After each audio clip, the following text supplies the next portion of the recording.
And I don't love the way you treat me. Hello, welcome to today's study break. When you see my channel, you might think, oh, this is, it's a small channel, it's a mini channel, if you may, a petite channel. So she's probably not receiving a lot of messages. Wrong.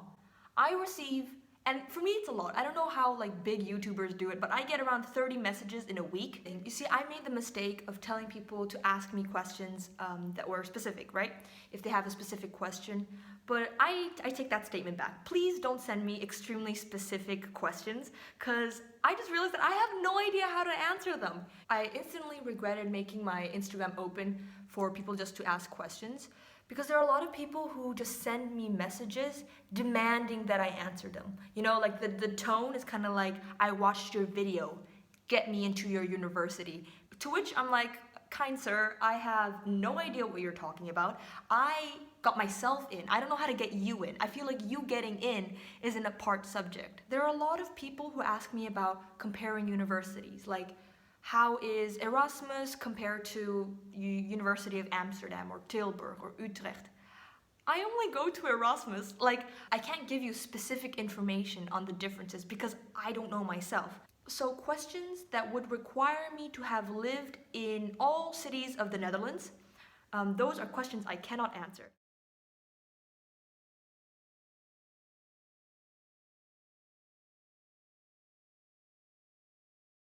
And since I'm studying for my finals exam, I'm gonna pick out a few of your most asked questions so that I can refer to this video. So what I've done is I put a few of the questions in this hat. And I'm just gonna read them out while I sip my tea. Question number 1.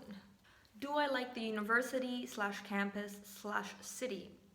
So I'll start with the first one. I do like the university because, as I mentioned in my other videos, there's just a lot to do. Other than that, course-wise, so I do IBEB. It's a Bachelor in International Business Economics and Economics. And I like it. It gives me like a good scope of all the options that there are within economics. We study things like finance and stats, but we also go into like philosophy and organizations and strategy and stuff like that. So I personally really enjoy my course and the university for those reasons. I like the campus because compared to other universities, the campus is much prettier. And I don't mean to shit on other campuses. Like, I'm not that person. I'm not judging other campuses. No. I'm just saying that, we got a little grocery store, which is a bit overpriced. We have a Starbucks, restaurants, which are all a little bit overpriced. We have a study store, which you guessed is a little overpriced. There's a place to repair your bike, a place to print, a place to cut your hair. I mean, if you wanted to, you could live on campus forever. You wouldn't have to leave. And I like the city because it gives me a lot of options to do whatever I want. I'm not particularly a party person. I mean, I like parties, but there's only so much I can handle. If you go to cities like Amsterdam, it's always going to be crowded, and usually in non-corona times, there's a lot of tourists. If you go to places like Maastricht or Groningen, they're more student cities. You mainly have people around the same age who are studying. But in Rotterdam, I think it gives you an option to do basically everything. So I live in a pretty quiet neighborhood, so it allows me to like read my book in the morning, eat my breakfast in peace. But if I want to, I can take a quick bike ride into the city, and there's like a morning rave or something. I mean, Rotterdam really has everything, and depending on which neighborhood you live in, it's a little bit different in like the demographic. There are neighborhoods where there are more students, but there are other areas where it's more like families. So for people who also enjoy having, a quiet morning, it really is a great opportunity for that, but also the people who like going out partying. Rotterdam also has a lot of places for that. And yeah, I honestly like it. A reputation that Rotterdam has is that Rotterdam's a little bit more dangerous than other cities. And like, for example, the odds of you getting your bike stolen in Rotterdam is higher than it getting stolen in The Hague, but lower than it getting stolen in Amsterdam. That's the spectrum of bike stealing. How many presentations or oral exams do you have in your first year? So in IBED, we have a course called Academic Skills, where basically you practice your writing skills, your speaking skills, your presentation skills, and your research skills. So in that first year, you basically have a course for every block, that focuses on you being able to express yourself a little bit better. So the first year, there are much more presentations or oral exams than you will have in the rest of the year. But of course, that's more specific to IBEB than any other course. How did you write your motivation letter? See, this is one that I get a lot. So in your motivation letter, you're basically trying to tell them what your motivation for being in the university is, right? And so what they want to hear is how the degree and the knowledge that you acquire through your degree is going to help you to do things in the future. From what I understand, they want to know your motivation for wanting to learn the subjects that are within your course. So you got to say what makes you special in that sense. Like, by acquiring this knowledge, I want to make this and this change. Or I hope to do this in the future, and I know that my degree is going to help me do that. So basically what they want to see is that there are students that are coming in who are going to use their degree and their education as a powerful tool to do something in the future. So your motivation letter should mainly focus on that. Do I need to do the SATs? So I did the SATs, but not for any school in Europe. Universities in the Netherlands don't require you to have the SATs from what I've seen. If you do come from a country where English is not the first language, or you're in a high school where English is not the first language, like you're, I don't know, let's say in a national Brazilian high school, they require you to do an English exam like the TOEFL or the IELTS.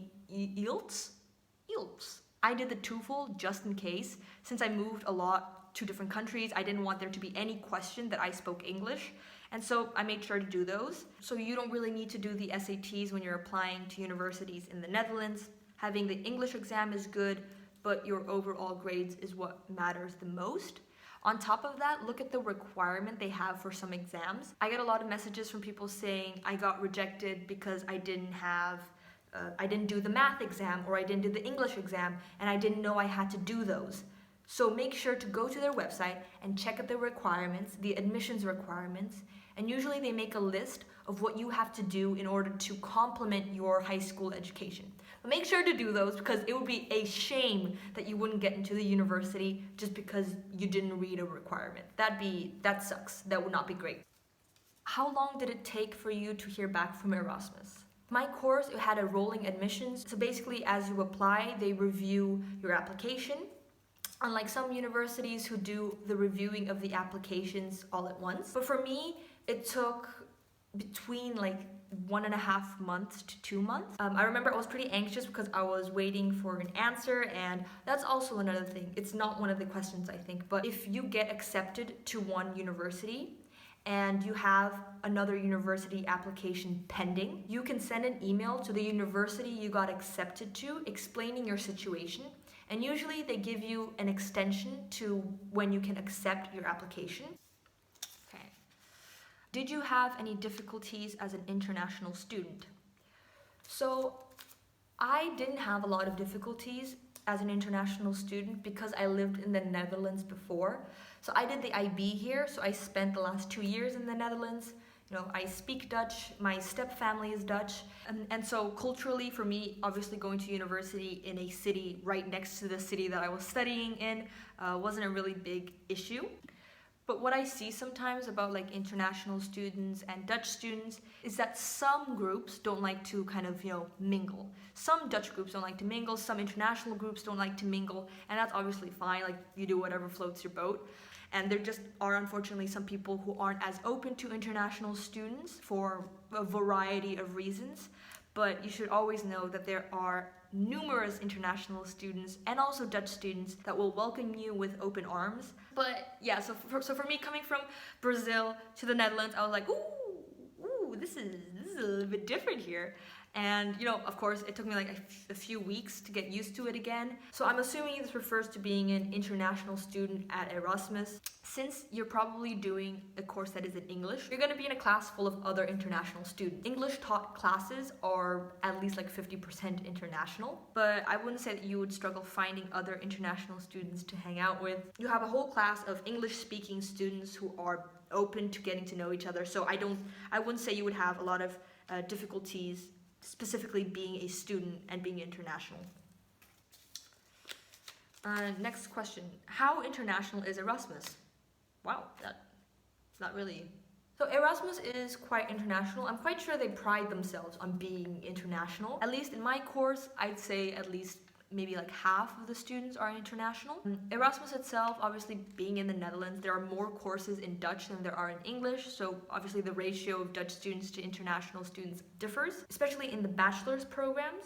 But as you go into like masters and PhD, there are so many international students. I think since masters and PhDs are usually in English, there are just more international people coming to study them. So I'd say it's quite international. If you have any more questions, feel free to comment them down below. So if I ever decide to do another Q&A session, I can add those to the hat. So this is the last question I'll be doing today because this is a study break. I need to go back to study. I am doing this during, oh, my tea. I forgot to drink my tea. By the way, if you're finding this video helpful, why don't you just like it? Subscribe it. Press that button. How soon should I be in Rotterdam? You should be in Rotterdam as soon as possible. And I don't mean this as like an exaggeration. Rotterdam is one of the toughest cities to find housing. Like obviously it's not as tough as like Amsterdam. Oh, finding housing in Amsterdam is hard. That's a toughie. If you have the resources and the means to have your parents fly in with you, I'd say minimum, literally minimum 1 month before your course starts. 1 month sounds like a lot of time because you're just like, why do I have to be here a month before my school starts? Party people, we're looking for housing. We're looking at what taxes we need to pay. You need to register to the city that you're living in. You need to get your books. You need to get all your study material. In the case that your apartment doesn't have furniture, you need to get furniture. You need to figure out where you need to eat, where to buy groceries. I think you should also be here as soon as possible because if you are looking for housing, like a room in our apartment, you have to have a viewing. You have to go to the apartment once to see the situation. You might as well get to know the city. I mean, if you're coming to a different country to study specifically, like, don't get me wrong, studying is super important, but you also have to learn to enjoy the culture and the environment and the people. I feel like you can do that much better if you're not rushing to get things done in the last minute. If I didn't answer your question and you're somewhere in this green Brazil hat, don't forget to turn on the notification bell so that if I do ever do another Q&A session like this, you'll be one of the first ones to know. Alright, that's it for today. Take care, stay safe, social distance, the usual. Bye-bye! I've been out of town on my fanny pack.